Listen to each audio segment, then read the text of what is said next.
Hello and welcome to the latest of our AIB journals webinars presenting the recent research from the two journals of the Association and Journal of International Business Studies and the Journal of International Business Policy. Today we are having three papers that are forthcoming in JIBP and which are focusing on questions of global value chains, especially focusing on the local perspective. Before we get started, let me thank the people behind the doors which help making this happen. We have, of course, the two journal editors to thank who do all the heavy lifting in terms of the getting papers through the process, or leading the teams that actually end up accepting and advising, eventually accepting papers. Faro Contractor is currently the president of the AIB. Technology support comes from the AIB, but we also have Digital Motion, who is working on behalf of the AIB to make the technology happen. And as most of you probably know, coordinators for the series is myself and Dana Minbayeva. The rules of the game are the same as we usually have. So we have three presentations that synthesize the paper, in this case, three papers from JIBP.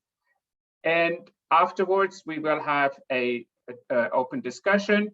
And we really appreciate audience participation. We would like you to ask your question using the Q&A function, which is at the bottom of your Zoom screen. Put your questions there and also have a look what other people are asking. You can actually vote for questions. Our moderator today is Mudambi. He will be looking at those questions and pick questions from there, possibly synthesizing some questions and ask them to the panelists. So much for the rules of the game. So let's get us starting. Mudambi, probably most of you know him. Ram has worked on global value chains himself, but his area is also more on the knowledge management and economic geography, which are both areas that overlap, or the discussions in those areas overlap with the discussions we're having around global value chains. Mudambi is joining us from Philadelphia today. Ram, over to you. Thank you very much, Klaus. Today's webinar is about how host countries can benefit from global value chains, or GVCs. Now, we know that GVCs involve two sets of actors: mobile firms and immobile locations. Beginning in the early 1980s, IDA Ireland was one of the first government agencies set up with the specific remit of attracting investment from foreign MNEs to Ireland. Over the next several decades, IDA realized that this strategy needed to be nuanced. As Asian countries rose, many in East Asia, many MNEs began relocating activities there, and IDA switched gears to retain the most valuable activities within the GVC in Ireland. And they recognized at this point the critical role of knowledge-intensive activities within the GVC as being the sources of value. The dramatic transformation of Ireland from one of the poorest nations in Europe to one of the richest is a testament to the success of IDA Ireland. And Irish economic successes have largely been due to being able to benefit from global value chains. So they're probably a great case study in this area. Today, it is increasingly recognized that the strategy of attracting individual firms is less effective. It is almost non-viable, in fact. This is because at the 21st century, firms are always parts of larger systems.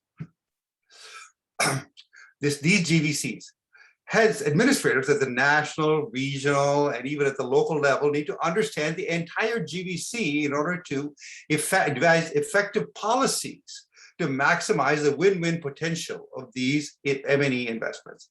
One of the most important considerations for administrators is that the investing MNEs continually upgrade their local operations. We start today's webinar with Valentina Di Marchi. She joined us from the University of Padua in Italy, which is well known as the institution where Galileo did much of his research. Valentina and her co-authors addressed this question with a very broad lens, presenting a range of state roles and state objectives. A key point that she and her co-authors raise is that state objectives may well conflict with one another. And she will tell us what they recommend. Valentina, the floor is now yours for 10 minutes. Thank you.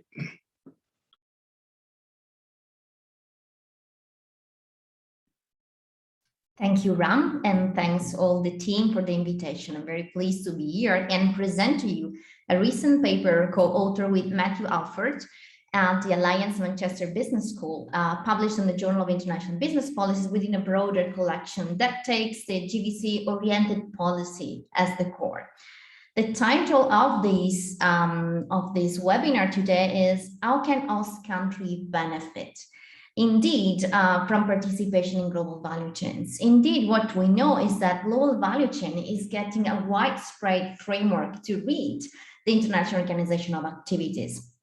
Here we just see how fast the number of publication of academic articles was growing in the last years regarding global value chains, but the same framework was also adopted broadly also in the context of international organization. Right, today was presented last GVC development report by the WTO. So this framework got increasingly widespread, and it got at its core the analysis of lead firms. The global value chain frameworks became famous, let's say, for its ability to portray to what extent lead firms, especially global buyers, were able to influence and the organization of production activities worldwide.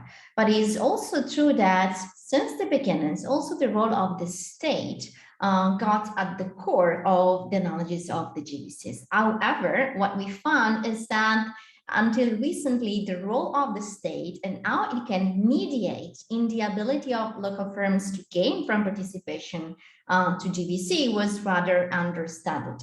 Actually, as the very question of today's webinar poses, it is not necessarily the case that by participating into global value chains, firms are able to reap some value out of it. And this may depend, of course, by the specific capability and resources that local firms have. Some suppliers are better able to engage in global value chains and learn by working with global buyers. But it is also true that it also depends on some conditions, and especially what we're focusing on in this paper is in particular to what extent the role of the state policies may allow local firms to be better able to gain value by interacting in global value chains. And actually, recently, there has been more and more of a call for the role of the state, especially to fix for the problems related to global value chains, for example, the social or environmental concerns, or more recently, because of national security concerns related with COVID-19. Mostly what has been studied so far has been the role of the state as facilitator and ensuring global firms are better able to, are more interested to come in and work in local countries, but also that of the regulator, especially in terms of trade regulations. But there is broader roles that the states can play to mediate the role of the GVCs for the local economy. Being last studied so far, being the one of the producer and in the buyer. So with this paper that I'm briefly presenting today, also on behalf of Matthew Offer is also with us today, try to, in a way, trace what are the specific initiatives that the states can implement to influence the GVC functioning locally, and to see to what extent those different initiatives that relates to the four roles of the state, which I just mentioned, and that are being defined by the seminal contribution by Rory Orner and Matthew Alford, among others. Well, what we do is to see to what extent they do relate with upgrading dynamics in the local countries where they are implemented. And when we do talk about upgrading, we don't want to stick just to economic upgrading, but we actually open up the spectrum of analysis to include also social and environmental upgrading. So our key question that we address in this paper is to what extent the states' roles do actually influence upgrading dynamics, and in which context, including considering for the geographical location and the industry, the sector type of specificities, those initiatives are likely to be implemented. So what we do to respond to this question, we actually provide a systematic literature review of the academic and the international organization literature that has been using the GVC framework to understand the role of policy. So we do restrict our analysis on those empirical papers that focus on the role of the state. Because what we found is that very often the reasoning around the role of the state was very much context specific and very hardly decontextualized. So the aim of our analysis is really to try to distill some insight useful for policymakers, the audience of GIBP, in order to think better policies that may allow local firms to upgrade thanks to participation in global value chains. So what we do is actually to systematically review the literature on the role of the state, going beyond the role of this facilitator that so far have been the one mostly studied and investigated. So looking at the 4 different roles that I mentioned, and we do operationalize each role to try to see what initiatives actually make that role to become true, let's say.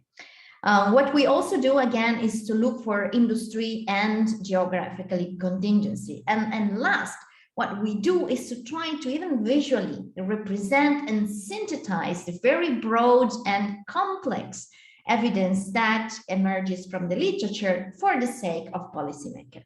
So what do we do? Well, we do start with these 4 roles. We analyze all the papers and see which measures the state for each role can be associated with, and then see to what extent these states' roles are associated to different policy goals. So, for example, the article provides answers to the question to what are the type of roles of measures that states implement when they want to increase participation in global value chains. What instead are the type of measures that are implemented where they want to rather provide local firms to the better ability to appropriate the value that is created within the value chain. Furthermore, we do connect all of this measure with specific upgrading outcomes, and we do distinguish between the economic, social, and environmental upgrading, but also we look at downgrading dynamics too, which, as we're going to discuss later on, very often coexist with economic upgrading. And again, we're trying to disentangle to what extent every specific state roles has been studied to happen in different countries or along different sectors. So now the paper, as you may understand, is very rich. So what I will just try to do today in the short time I have available is to give you a sense about what type of answers, or better, what type of question you may find by reading this article further. So as I mentioned, we wanted to provide easily to read for policymakers tables to understand what type of policy measures can be implemented to tackle different type of upgradings, to reap out different type of goals. So here I'm just reporting one of the many tables that we have been working on that visually synthesize what are the likely connection between different types of roles of the states, and we consider both facilitator, regulator, producer, and buyer, and so for each of them, identify different types of initiatives, and of course, we also measure all of them, and we try to connect them with economic, social, and environmental grading. What we actually do is to read through all the paper and to create a content analysis that synthesize graphically the wide evidence emerging in the papers. And again, we consider different types of upgrading We also work on the product, process, functional supply chain, channel, interchain. So the different type of economic upgrading that have been developed in the literature, and also consider for downgrading dynamics. Let me really briefly synthesize in this very last couple of minutes, what are some of the key insights emerging from this very deep analysis that I just briefly touched upon. So the first one regards the fact that different roles entails different outcomes. So for example, when policymakers are aiming at enhancing GVC participation, they're very often implementing facilitative strategies. For example, working on the provision of knowledge infrastructures and providing incentives for global firms to locate locally. On the contrary, when it comes to improving the ability of local suppliers to capture value, they may also, for example, implement facilitative measures, but different ones. For example, providing access to service to local firms to ensure they are better able to interact with global firms. Also, when we look at the different roles, we can say that very often some of those measures are related to both up and downgrading dynamics. One of the roles that has been the least studied is actually reported to be the most associated with social environmental upgrading, the one of the buyer. Two other key results emerging, and then I will stop for the sake of time, is the coexistence of up and downgrading dynamics. So some firms upgrade, other downgrading, and some of these measures provided economic upgrading, but not social and environmental one. And last point, what we also try to do in this article is to provide some of the insights that might guide policymaker activities to make sure that not only their GVC-oriented policy are well designed, but also that they become to be well implemented. I will just stop here for the sake of time again, and be looking forward for any question in the Q&A session. Thank you. Thank you very much, Valentina. Now, I'd like to, without very quickly move on to our second speaker. If you could stop sharing your screen, Valentina, that'd be very helpful. Thank you so much for that. Our second speaker is Joonkoo Lee. He joins us from Korea, where it's quite late in the evening. Joonkoo and his co-author provide a very different perspective on the mobile firm immobile location interface in terms of policy. When nation states are in trade conflict, that is exacerbated when the states like the US and China are in geopolitical competition. The firms and their GVCs are caught in the middle. Now, the authors, Joonkoo and his co-author team, argue that far from retreating from or dismantling their GVCs in response to these inter-country trade tensions, M&E responses tend to make the GVCs more complex. And the authors illustrate their arguments using 50 years of data from 3 different industries: apparel, automobiles, and electronics. Now, I'm very, very excited to hear about this. And Joonkoo, the floor is now yours. Thank you, Ram. I will share my screen. Okay. Thank you, Klaus and Ram, for inviting me to this opportunity to share our research. This paper is co-authored with Gary Giraffi at Duke University in the United States, and the Hyunjin Lim at Seoul National University, and myself at Hanyang University in South Korea.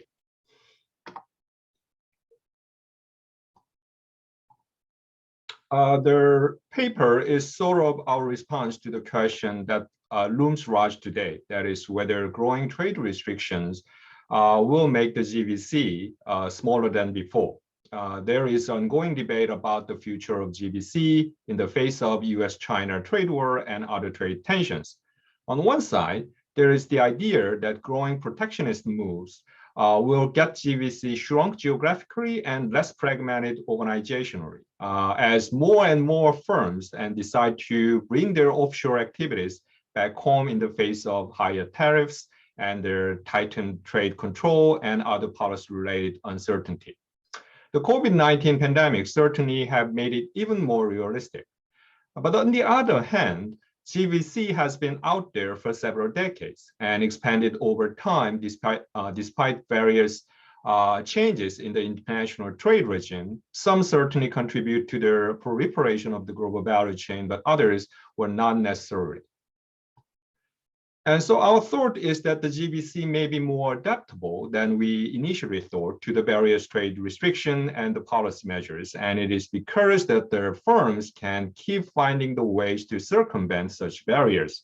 And furthermore, partly because of such adaptability, GVC has become more and quite complicated as they are now, and that further increase the possibility we see more often the unintended consequences of various trade restriction and policies. So in this paper, we aim to contribute to the debate by highlighting the two types of strategic action the firms can employ to circumvent the trade barriers, which we think that have a direct consequence on the GVC configuration. One is switching strategy that entails the changing the supply location or changing the market location or switching suppliers. And the other is upgrading strategy that is the moving up the value chain to leverage the new opportunity associated with their trade policies. So what we did is take our historical perspective to the evolution of three sectors that represent the classic GVC cases. There is apparel, automobiles, and electronics over the last 4 or 5 decades, and how trade policy, both restriction and trade agreements, interplayed with the firm strategy of switching and upgrading, thereby leading to different forms of GVC configuration geographically and organizationally in different sectors and in different periods.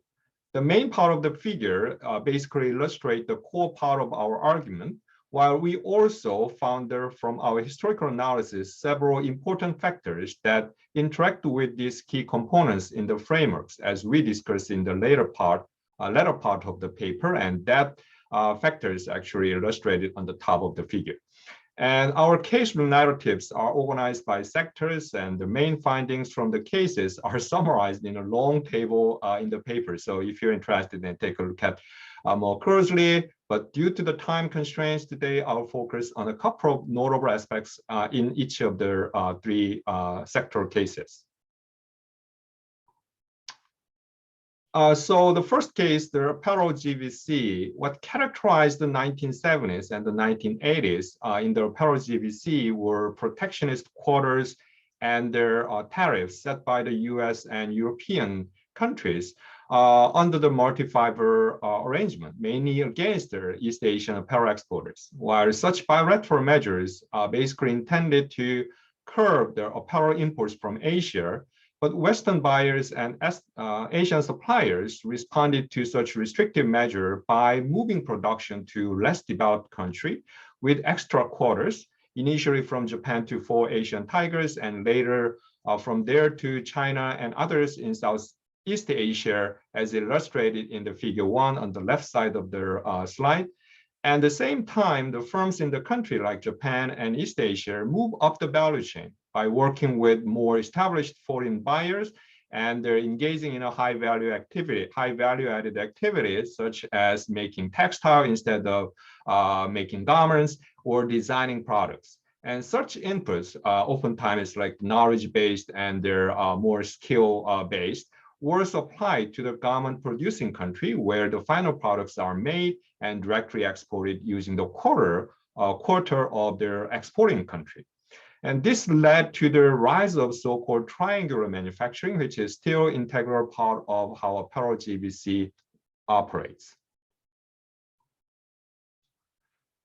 We also found a similar case in the automobile industry. In the early 1980s, the US responded to their surging imports of cars from Japan by putting pressure on the Japanese government to voluntarily limit the amount of cars the country could export to the US in any given year. And in response, the Japanese car makers used a multiple strategies to circumvent the restrictive measures. One is like in apparel, they first moved their some production to Korea and Taiwan and neighboring country. But more importantly, they decide to invest heavily in their so-called transplants in the United States. And also they upgraded their export item from Japan to high value added products such as luxury brand car like the Lexus, Infiniti. Actually, these are the luxury brands. Because the VER, the voluntary export restraints, only regulate the volume of the car exported, and the car made in the US by the Japanese firms were not counted. And so also, while unlike in apparel, production system remain regional rather than global in scope because of strong political pressure and the policy measure to build a car locally, but that did not hinder the rise of global mega suppliers catering to their car assemblers across their various regions.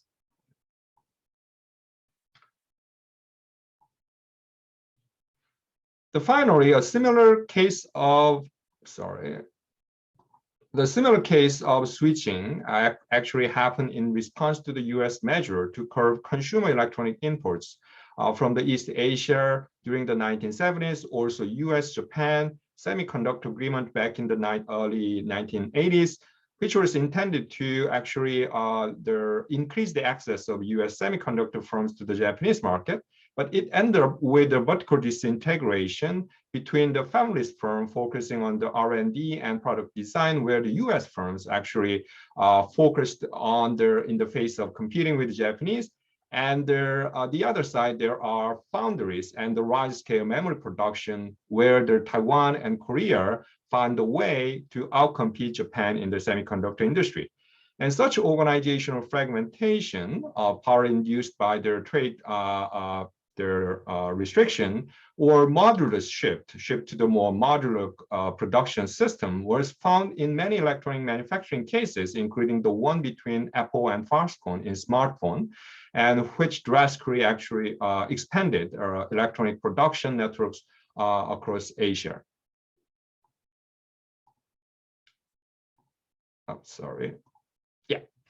Our paper basically highlights the contradictory outcomes trade restriction can bring about as a result of buyers and suppliers' adaptive strategy of switching and upgrading in the face of such restriction. At the same time, we also reported some significant sectoral variation as well as common temporal dynamics in the effect of the trade policy and the firm strategy on the GVC configuration.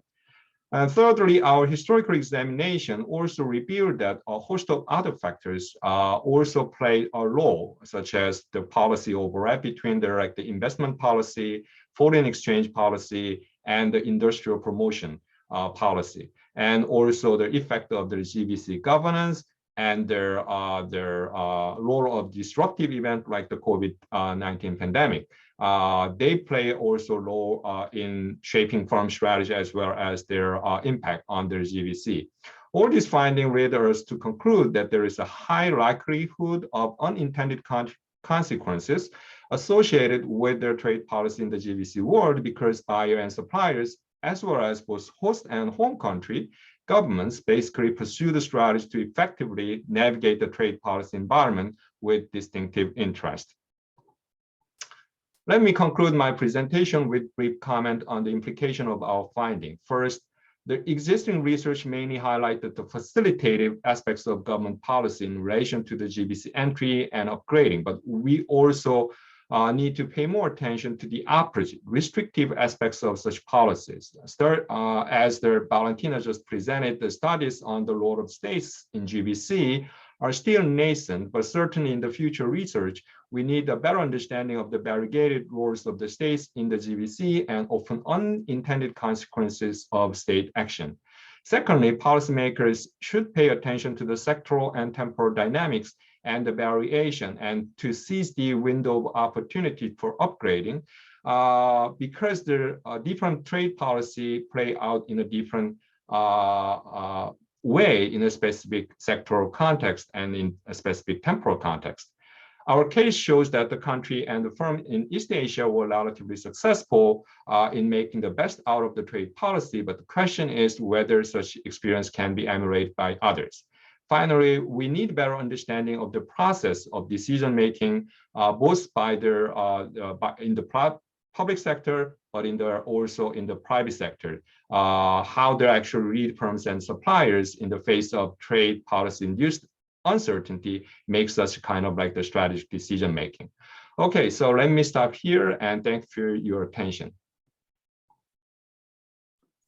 Thank you very much, Joonkoo. That was very fascinating, and I'm sure that along with me, the entire audience has seen the key connectivity between Valentina's paper and your paper, and I think we will see even more overlaps in the next presentation.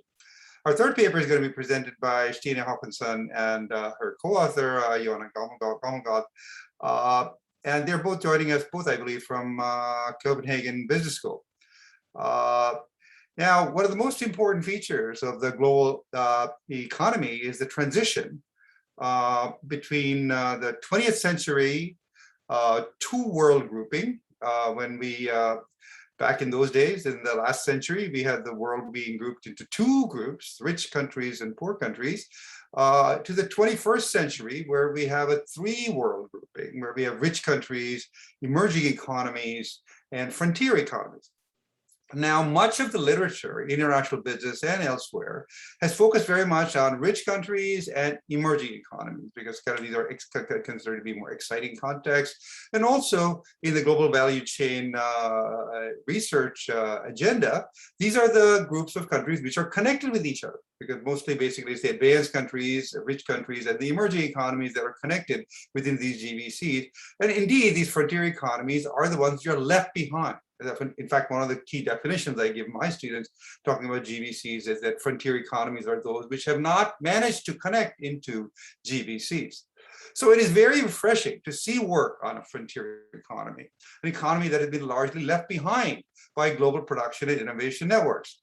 It's difficult to find a country which is perhaps more a frontier economy than the country that is focused on by Stine and Johanna here.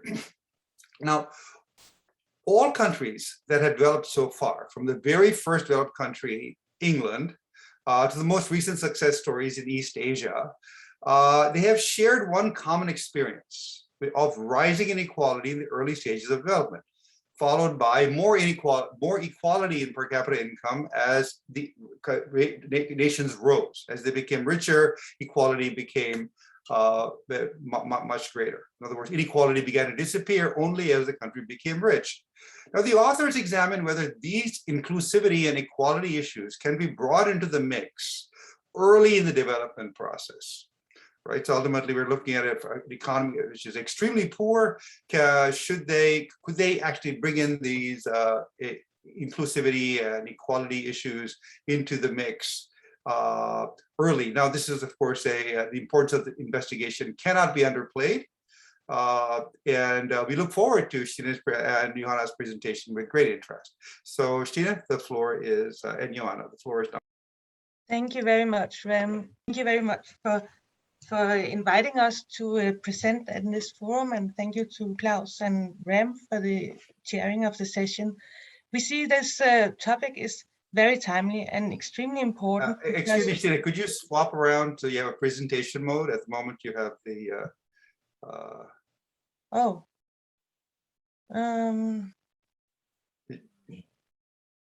just go to the top of the screen and switch to presentation mode. Yeah, but it doesn't come down. Okay, I'll try again. Just swap it.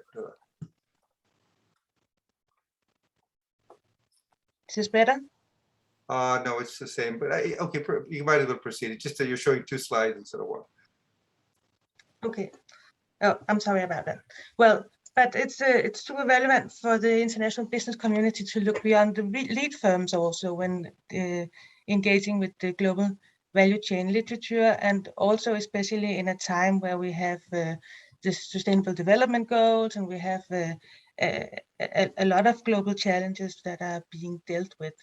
So this paper is written by Johanna, who is also here, and Stine and me, and we've been looking into kind of moving further up the upstream in the value chain and up to the, as you can see here, the fields where the sugar is grown, and also broaden it out to actors that are not necessarily part of the value chain, but they are affected by the value chains.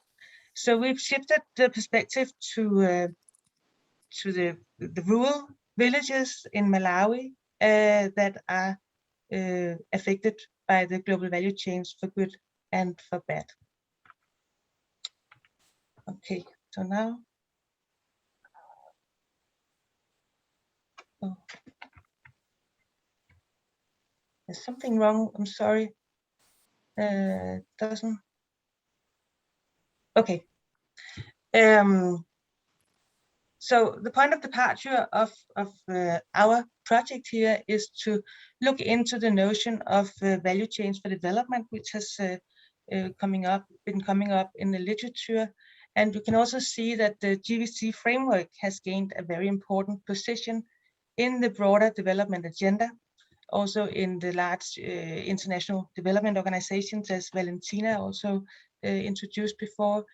And that this has led to these new perspectives on economic development and upgrading, and how that relates to the integration into global value chains, and also more recently into the social and environmental upgrading concepts and the development of these concepts.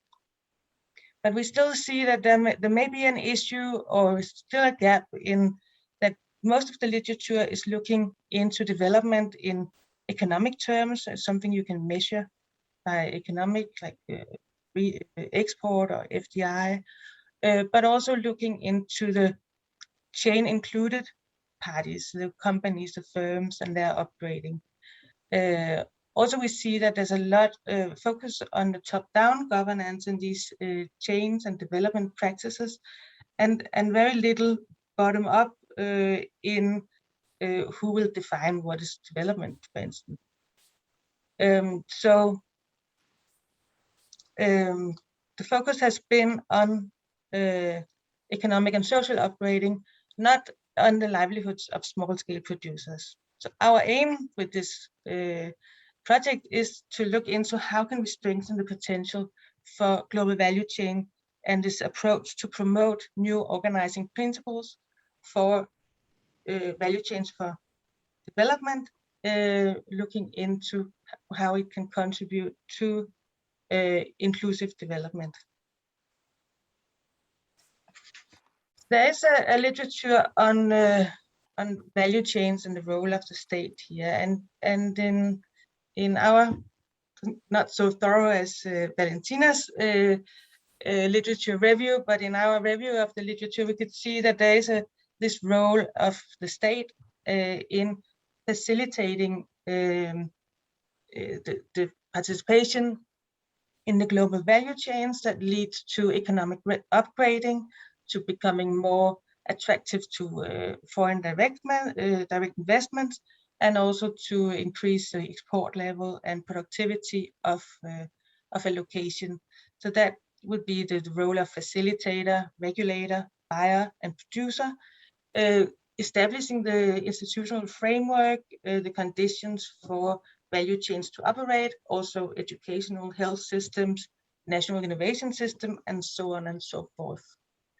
We also see a different type of role for the state that leads to kind of more maybe social upgrading, the mitigating the kind of the dark sides of value chain, but also implementing standards, monitoring, auditing,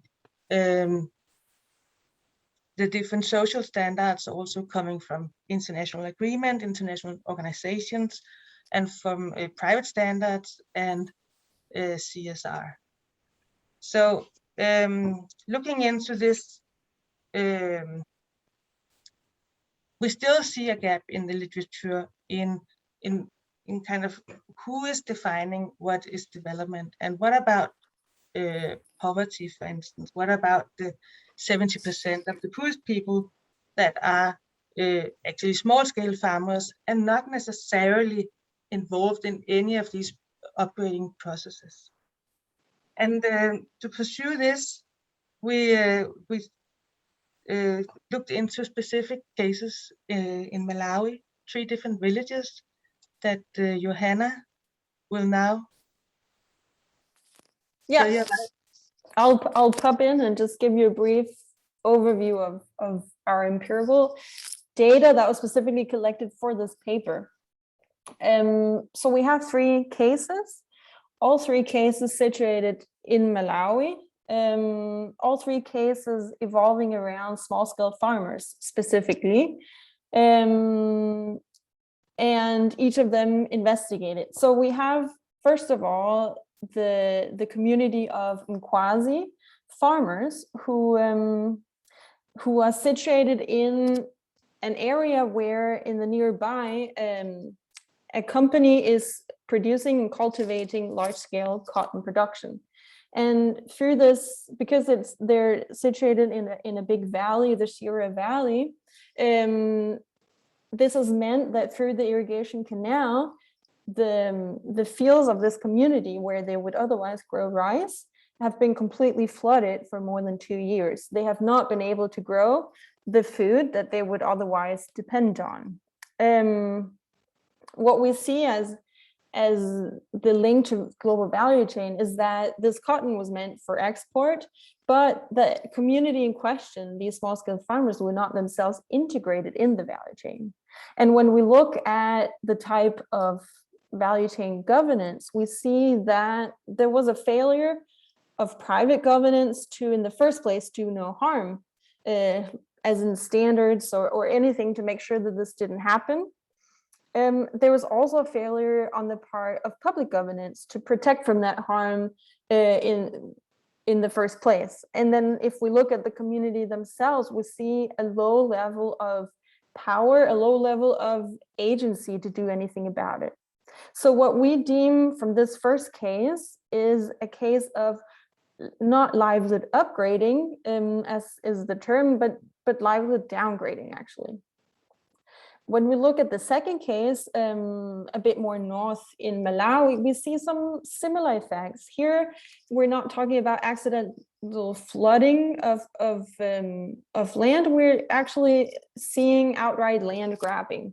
Here, we're talking about large-scale sugarcane producers and private companies, with the help of local police and the local chief, actually stealing land from small-scale farmers. This, in a sense, is also sugarcane that is meant for the global market. It's sold to a big South African company who, for instance, sell on to companies like Coca-Cola and so on. So we're seeing this value chain connection, but again, the farmers in question who are very much affected are not actually integrated in the value chain. And again, we see the same pattern of governance. We see a failure of the private governance to do no harm in the first place. We see failure of public governance to mitigate that harm. And again, the community didn't have the agency to do anything about it themselves. Their food security went down. We see livelihood downgrading. Then we discovered a case that was a bit different, or actually very different, and quite interesting with this global value chain perspective. We see in a completely different community, a community of small-scale farmers who, having issues producing enough food as they usually have done through the climate change, they decided to establish a cooperative. They were inspired by some neighbors who grew sugarcane commercially, and decided to reach out to an agricultural consultancy firm to help them establish a cooperative with a governance structure that meant that each farmer who had contributed land would get a corresponding percentage of ownership in that cooperative. And what we see here is there's absence of private and public governance. None of these actors had much to do with this cooperative. But what we instead see is something that we would actually call community governance from themselves, and a clear case of livelihood upgrading. And I see we're short on time, so if you go to the next slide, Stine, this is our core contribution that stemmed from this observation in the field. It is a an extra actor added in to this mix of governance and global value change, which we call community governance. I don't have time to go so much into it, but we also see that there are certain capacity conditions in place in this specific community called Pata. They had the knowledge that sugarcane was an option for them. They were able to partner up with people with expertise on commercially driven cooperatives, and they had certain resources. They were able to acquire loans from the EU, for instance. And because of this, they were able to perform community governance, which in turn, we argue, was the core basis for the livelihood upgrading. Back to you, Stine.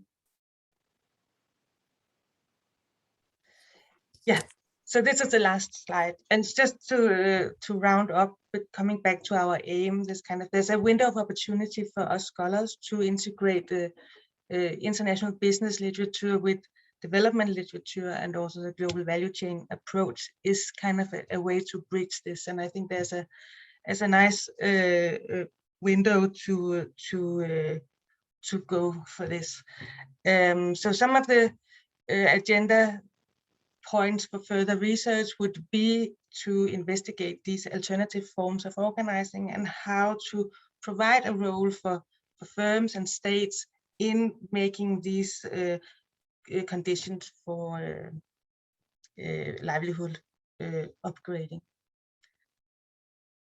and to push the literature further into kind of really capturing the gains. Thank you very much. Thank you so much, Stine and Johanna. That was really a wonderful presentation. And what I'm going to do now is I'm going to encourage questions from the audience. I see we have almost 140 people in the audience. So please put your questions in the Q&A. But I'm going to take the privilege of moderator here and ask the first question. What I'm gonna start off by saying is that I was very, very encouraged and excited to see the tremendous overlap over the three papers. Okay, there's a tremendous connectivity across all three presentations, this is you know, not terribly common. Of course, it's also heartening to see research in an area very close to my heart. What I'm going to do is I'm going to, and I think the order also, thank you, Klaus, was very well designed, because I think we started off with Valentina telling us about the conflicts among different objectives. And then we had Joonkoo telling, and his colleagues, including Gary, who I see is here, Gary Terefi. Gary, welcome. Telling us about this magisterial 50-year evolution of global value chains. And one of the key things we see there is mobility. And so these activities tend to move. And finally, we have Stine and Johanna telling us about how the local areas can try to participate or to obtain it with their, at the very, very bottom of the value chain, as it were, to try and gain more. But of course, this issue of it, let's now if we go backwards from the last paper to the second paper to the first paper, the objectives of trying to get more immediately lead to issues of mobility. Because of course we say, well, we want to get more. Well, if we have a mobile firm or a mobile actor, you can say, well, we can move to some other location where we don't have to deal with these kind of demands that you have. And that leads us to the issue of when there is this kind of conflict, and the conflict, it becomes sort of a constraint optimization, Valentina, where you sort of say, well, I have to choose this versus that objective.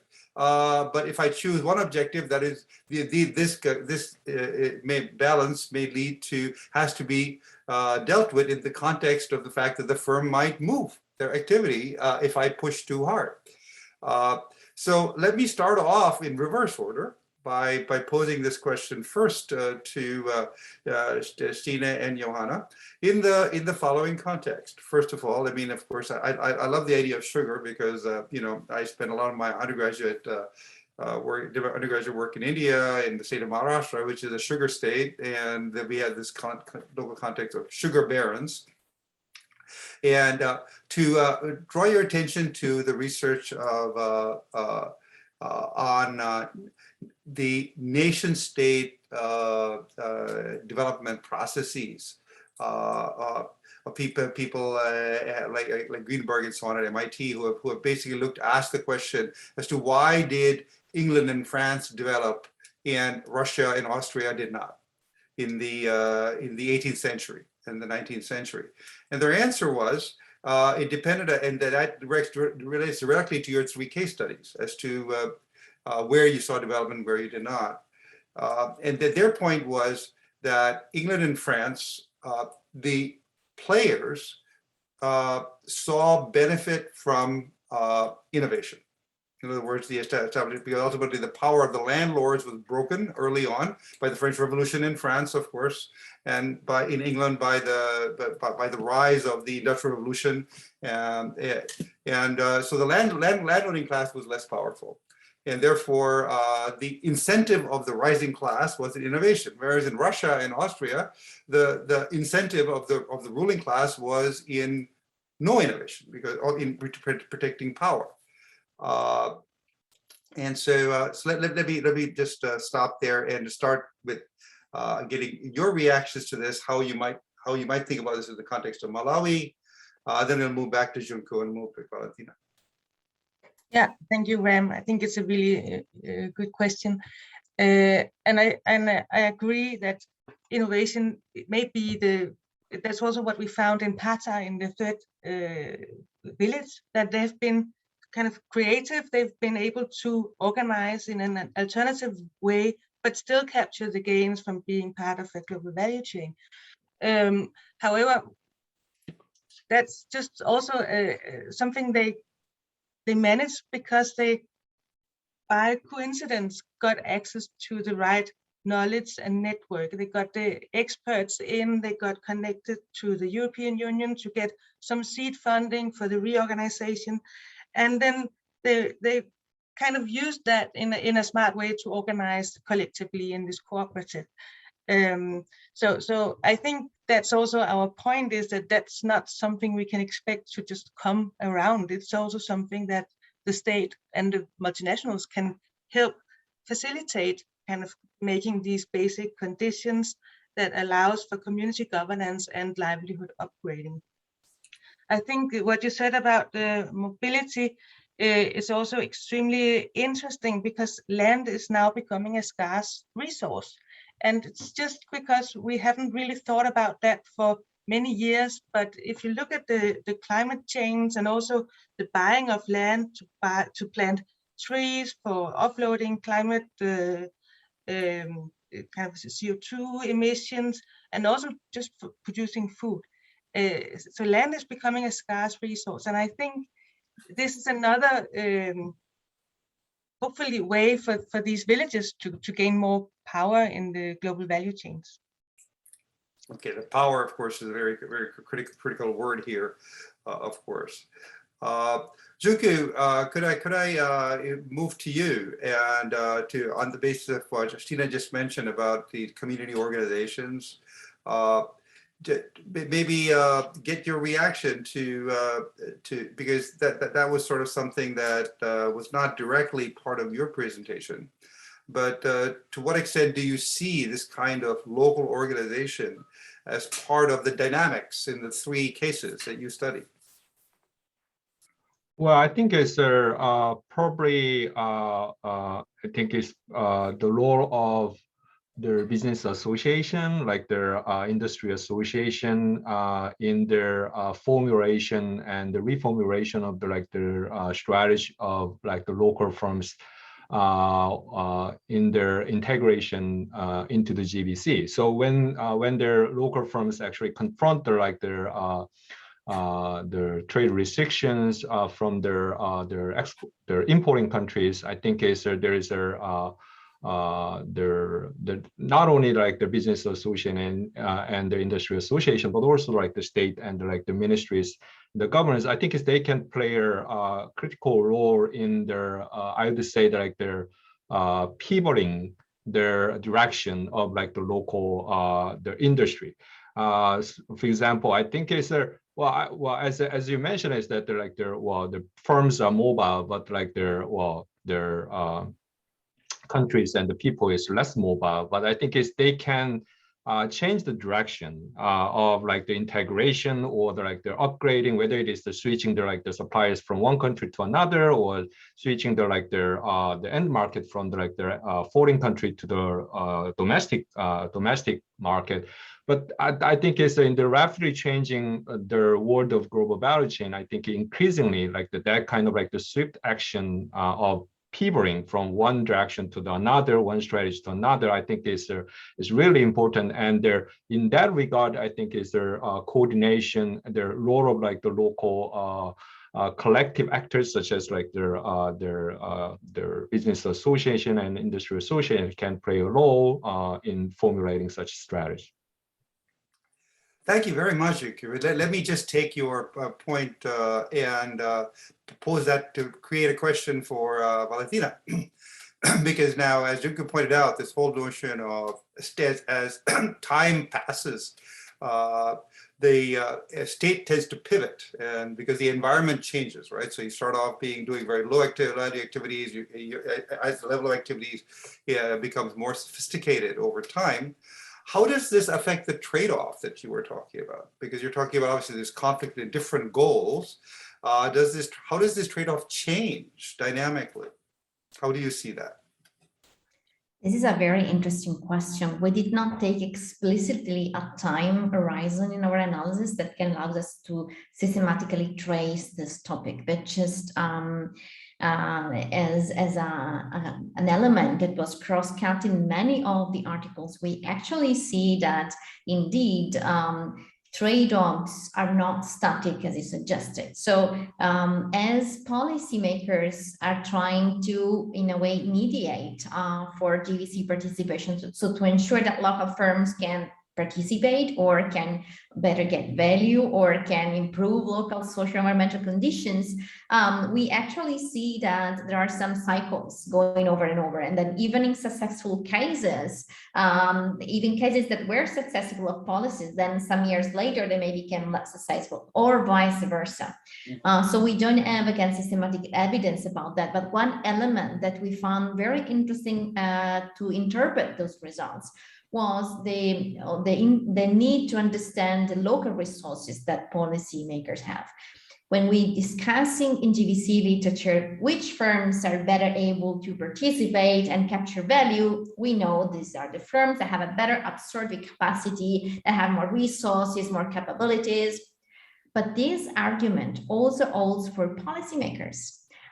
Because more and more, the fact that now that GVCs are getting more complex, this requires for policymakers to acknowledge what are the specificity of the global value chains and of the local context, which is, by the way, where local associations may play such a great role. So this differential ability of policymakers to capture and to be effective in the policies does also reflect an increasing complexity of the value chains, which are not always paired with an increasing awareness and capabilities of the policymakers. Because that's clear when we are talking about policies that regard GVCs, just knowing the local context is not enough. But this is indeed what policymakers are usually good at, knowing the local context. Understanding that the global sphere is much, much more complex. And that's where really an increase in the resources and capabilities that the states devote to understand global issues may play a great role to ensure also that their actions are really getting to the goal they aim at achieving. Thank you very much, Valentina.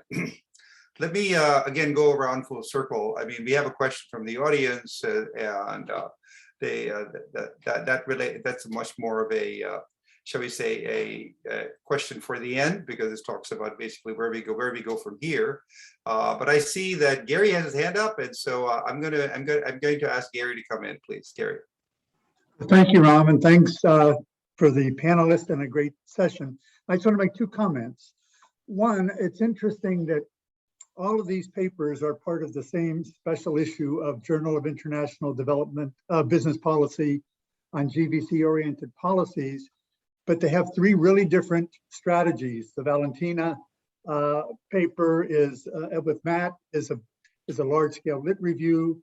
Joonkoo's paper was cross-sectoral and longitudinal, and the paper by Stine and Paula was much more of a case focus. But in all the cases, I think they engaged in some theory building and theory application. And the case, to me, in Valentina's paper, the emphasis on the role of state as producer and buyer was a less developed part of the literature. Joonkoo introduced the whole idea of unintended consequences and played that out a bit.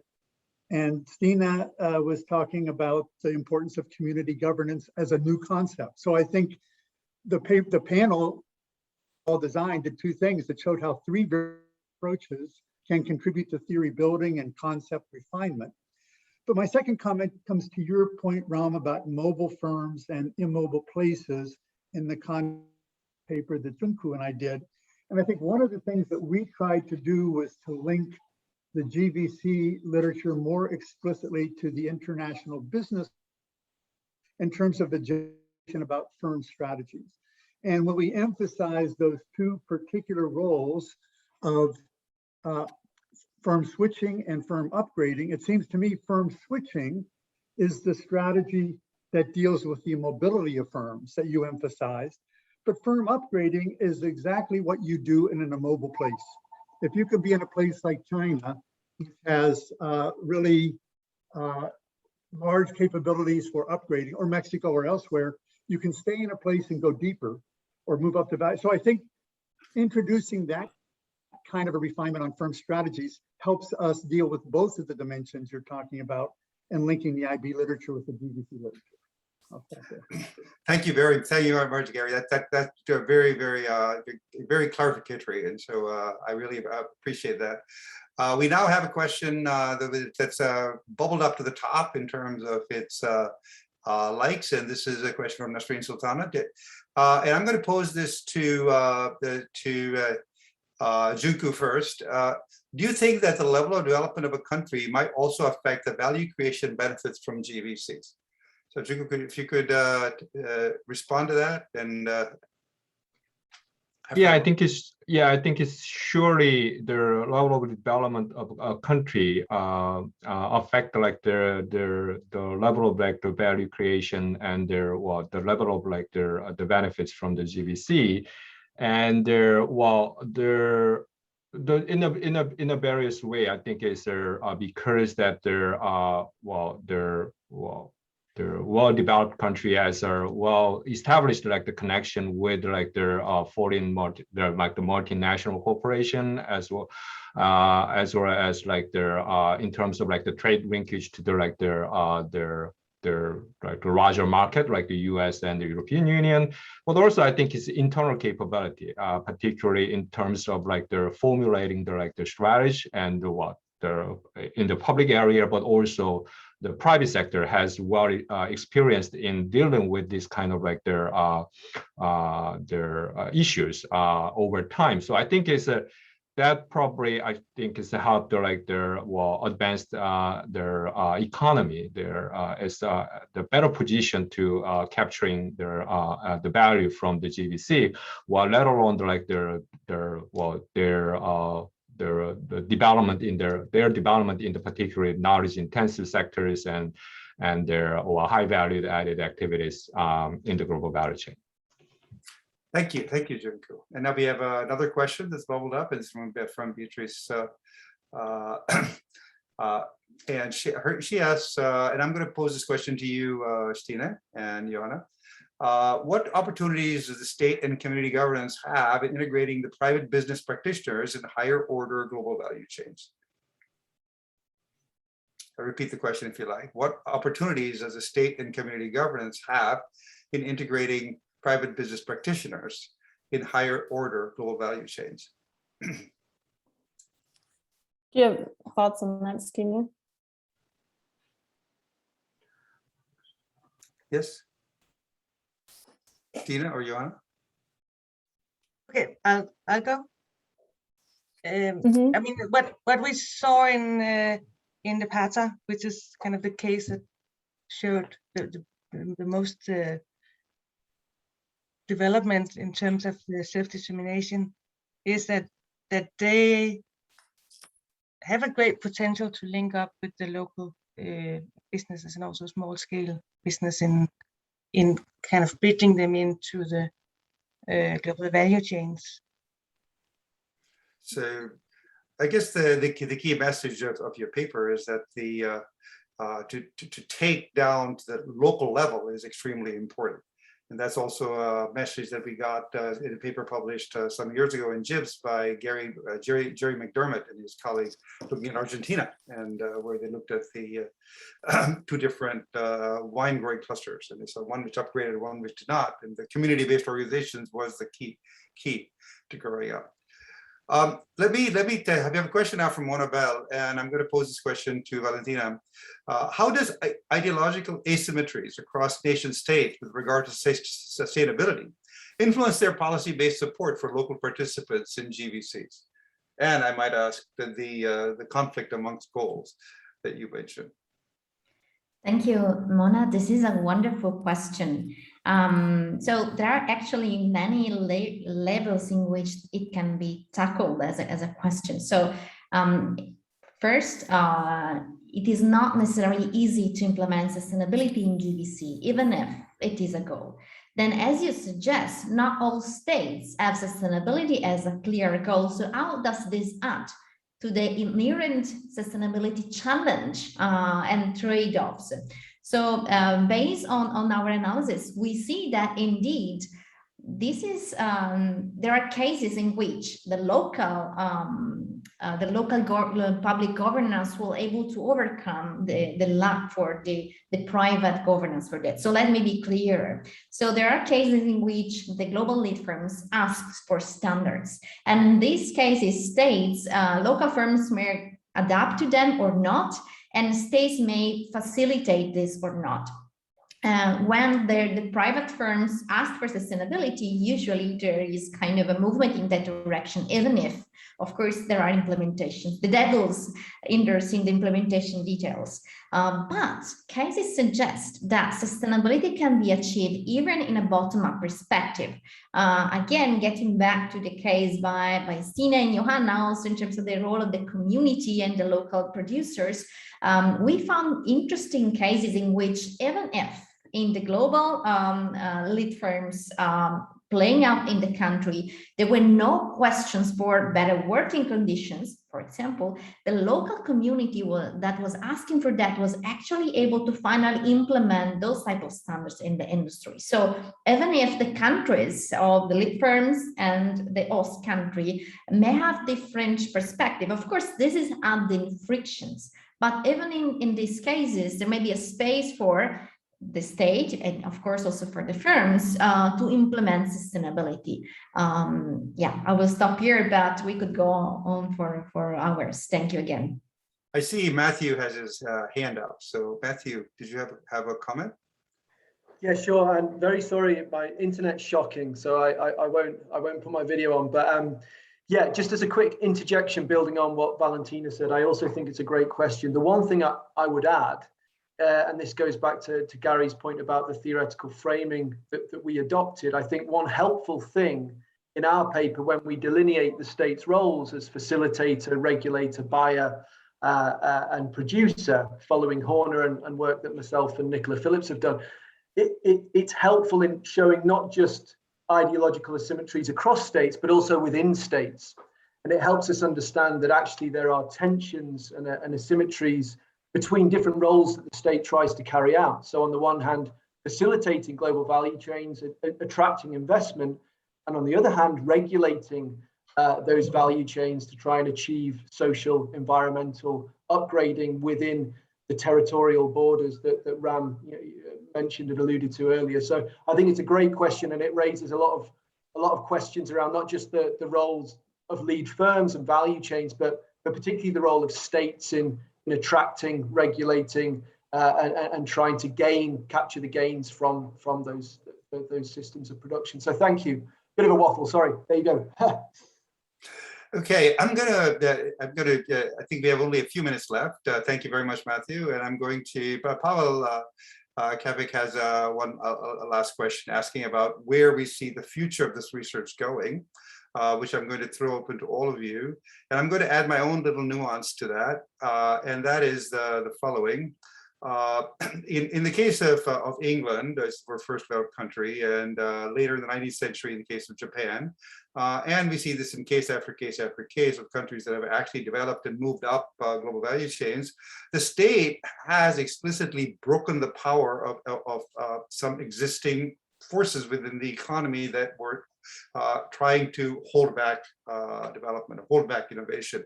Mainly, I would say landlords, right? So ultimately, the landlords' power in England was broken ultimately by the Corn Laws, repeal of the Corn Laws. We know that in Meiji Japan, the Japanese government explicitly broke the power of the landlords and put down the agricultural sector in order to get the industrial sector to come up. We see this in every case, and again, in the case of Malawi, in the case of sugar, again, we have the existing landlords that are barriers to upgrading and moving up. So going forward, how do you see this research moving on and taking the role of the state in these conflicts? Do you see is this a balancing act where you kind of harm some groups in order to get the country as a whole to advance? Is that one way in which we could take this research forward, or are there others? Let's now go in direct order. Valentina, Joonkoo, and Stine and Johanna. And Matthew, I don't want to leave you out of this. Valentina. I know Matthew wanted to take this one, so Matthew, if you want to go ahead, otherwise I will.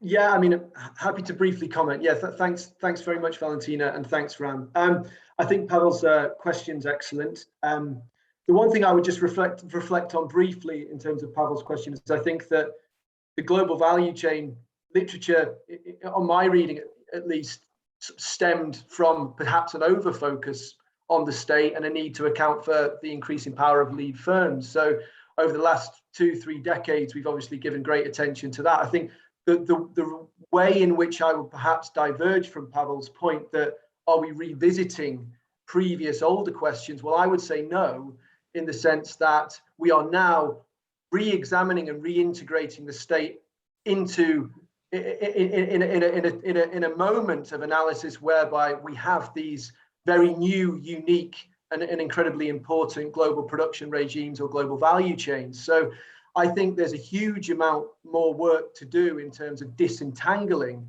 the tensions between the private actors and private policymakers and public policymakers, including the state, and really getting to grips with where gains can be made, mutual alliances formed, but also not shying away from the inevitable existing tensions that there are between states and of course lead firms, and acknowledging the different objectives and imperatives that those different actors have. But I think there's a huge amount more work to do, and I think quantitative analysis, qualitative case studies, rich sort of in-depth material on the ground is needed in different contexts, without wanting to draw too many generalizations. But I think comparative work, comparative case study work into the role of states and their role vis-a-vis GVCs is incredibly important. There's a lot more work to be done. So great question. I'll leave it there, but thanks Ram for the opportunity to answer that. Thank you, Matthew. Joonkoo, and could you also, I see you've also already answered Lady's question about differences in configurations between advanced economies and emerging economies, but perhaps you could also pick that up in your final response to where the research should go forward, and also I saw you nodding your head about the breaking of the power of vested interests, if you will, in order to move the country forward. If you could also take that on. Well, yes, I think it's a great question. I think it's moving forward. I'd rather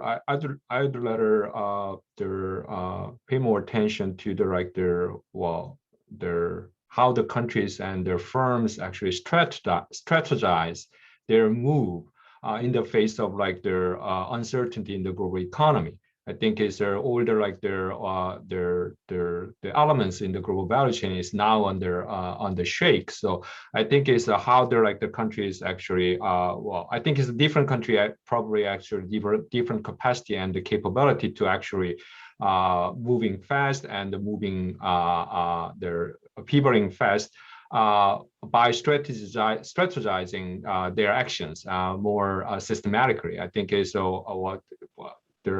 I think it's a great opportunity. This is kind of like their uncertain period. I think it poses a great opportunity to re-examine the countries to their strategy to engaging in the global value chain. I think it's upgrading and their integration is one thing, but I think it's how can respond to like their changing landscape in the global value chain fast, and by like their re-examining their institutional kind of like the arrangement and their resources, and they're even I think is upgrading as they're like their Open mentioned, the upgrading is not a given. Like their local producers sometimes just wanted to stay the same course despite like their change in the external environment. So I think it's like from the government's the perspective. I think it is a good opportunity to provide the momentum, or their to spur their spirit of like the change in the course, and they're promoting their not only economic but also social upgrading like their spirits, I'd say. Yeah, let me stop here. Thank you very much. Okay, finally, the final word I gave to Stine and Johanna. If you could take on this two-pronged question. Yeah. Well, thank you. And I think I agree with Joonkoo that this is a great opportunity to really rethink. And I think this panel has really shown that there's enough to work on. I think for the kind of rural farmers and rural villages and development in that part of the chain, and that links to international business and to the global value chains because of the Sustainable Development Goals and because of the agenda that is opening up there, the development of new forms of measuring development, and also integrating not just financially and economically or socially, but also in terms of defining the agenda, the people that are actually excluded at the moment. I think that is a very interesting agenda to go to take the lessons that we have from the social upgrading introduction in the past 10 years, the Capturing the Gains projects, and push it even further upstream in the chain. So thank you very much. Thank you very much, Stine. Johanna, do you have anything to add? Oh. No, I think Stine said it all. Thank you very much. I think we have run over our time. And of course, we are very grateful to our platform managers for allowing this. But I would like to thank all panelists for wonderful presentations and great discussion. Thank you all to our wonderful audience for your questions. So therefore, I will hand the floor back to Klaus at this point. Klaus, the floor is now yours. Thank you. Well, thank you very much, everyone, for your contributions and for your stimulating discussions. There's a lot of discussions and research going on around this topic. I just want to pick up one point, especially also partially actually as an answer to Ram's final question, is what are interesting issues that where we need more research. Valentina mentioned one factor, the government or the state as buyer influences certain industries. And I would even expand that a little bit, the government as sponsor or as someone who provides subsidies. State as a buyer, I think, is very important when we discuss the evolution of the global vaccine industry, medical healthcare, because national healthcare systems are important buyers in many countries. So I was involved in some discussions related to how we get vaccines to Africa. We need the buyers and the producers and various players need to get together to make that commitment, and having the long-term commitment from the national health system to actually buy the stuff once the factory has been built 2 or 3 years from now, is part of the equation. But related to that, in many industries, and I'm thinking here about windmills, I'm thinking about electric vehicles, we have subsidy regimes which implicitly favor some degree of local production. Not really in the spirit of the WTO, but that's what's happening. So this whole area of the state as buyer, in a very broad sense, I think is a very interesting area of research that I think is worthwhile pursuing further. Let me just remind everyone that the papers that we have seen today are available on JIBP. All of them have been published. The Gvcs, Lim and Lee paper is in the latest issue. The Marchi and Alford is still advanced online. And Gvcs, Haakonsson used also in the December issue. I'd also draw your attention to the September issue of JIBP, which also has a whole range of papers on global value chains. So anyone interested in global value chains and the policy dimensions to it, from a host country perspective, from a home country perspective, JIBP is really a very good resource for that. And last night, actually, I should mention, I really like Gary Gareffi's paper on the global value chain for medical products, which was more policy contribution to the COVID discussion that was published about a year ago. So we've quite a lot of material on this discussion, so I highly encourage you to read JIBP if you're interested in this area of research. Final remarks. Thank you, everyone. I'm hoping to see many of you again in the next webinars. We don't have anything scheduled yet, but just to indicate what we're working on, we are thinking about migration and entrepreneurship. We are going to have one that focuses on qualitative research methods in international business, which is around the paper that got the JIPS Decade Award. And we're also looking into organizing something around family firms. So the whole range of very topical issues we've researched in our 2 journals. Thank you very much, everyone, for your contribution today, and hope to see you in this forum or another forum in the near future. Bye.